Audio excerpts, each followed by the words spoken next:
Hello mga guys, mga Uragon, mga beshi, mga bay natin dyan. Welcome sa aking channel. Ngayon, Biyernes, maghahanap kami ni Kusang Rico. Ano Kusa?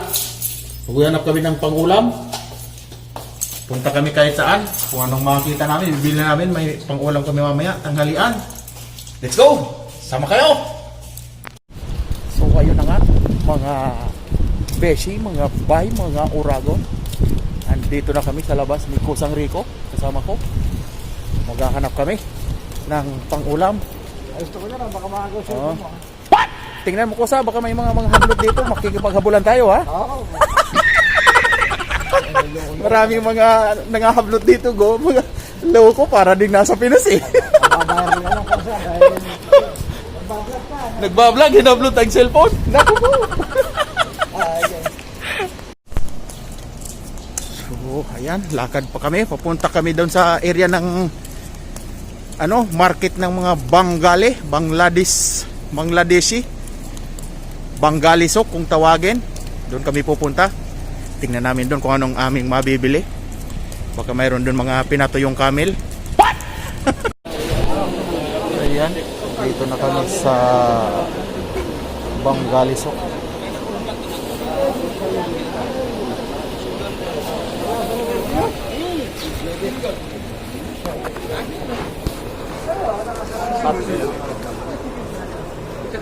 Apa dah kamu serian?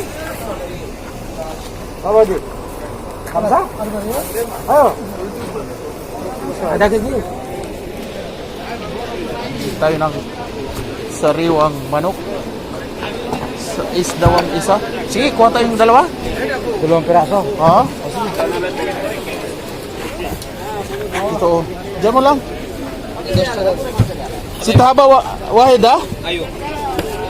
Kana ba? Itin haba? Isa. Ata kullu gawi, show. MC. Oh. Kullu gawi. Kam kilo ada Mahmad. Tama ba? Sirin. Siring kilo. Baik kilo. Tama ba? La, itin haba pas. Bas? Ah. Ako sa. Talatapan.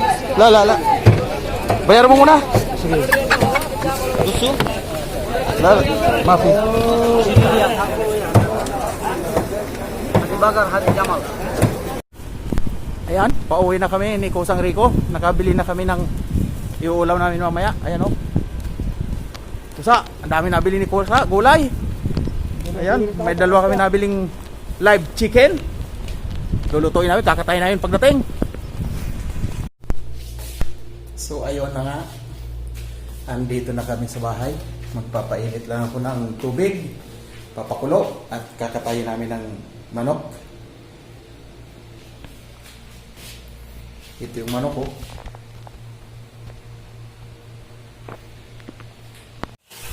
So ito na ang aking nabiling manok, mga Uragon.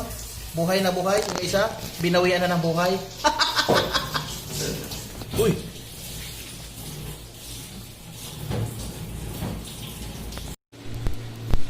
So ayan, mga Uragon, nakatay na namin ang manok. Sinisilaban ko lang ng balahibo. Ayan, ayun din yung isa. Sisilaban din ni Kusang Rico. Ayan ha. Inihaw na to, diretso. Hugasan pa natin mamaya ulit. So, ayun, maapoy-apoy pa. Abi, lumabas na yung kanyang kolesterol, yung mantika. Kaya lumakas yung apoy.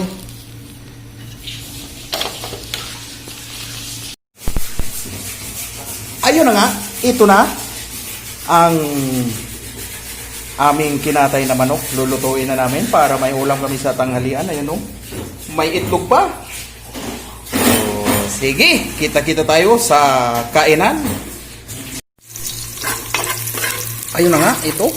Nagisa na tayo ng mga ricado. Lalagay natin yung manok. Ito na nga. Nailagay na natin yung manok. Tatakpan lang natin, pakuluan natin hanggang lumambot. 2,000 years later. So ayun na nga, luto na ang aming manok na binili kanina ng buhay. Ito na, kakain na kami ni Kusang Rico. So let's eat, Kusa! Kusa, pitan mo na. May kasama pa soft drinks yan. Hello mga beshi. Kain muna kami. Ito na ang aking kinatay na manok kanina, luto na. So bahala na kayo kung anong sa tingin nyo anong luto ito. Pero masarap.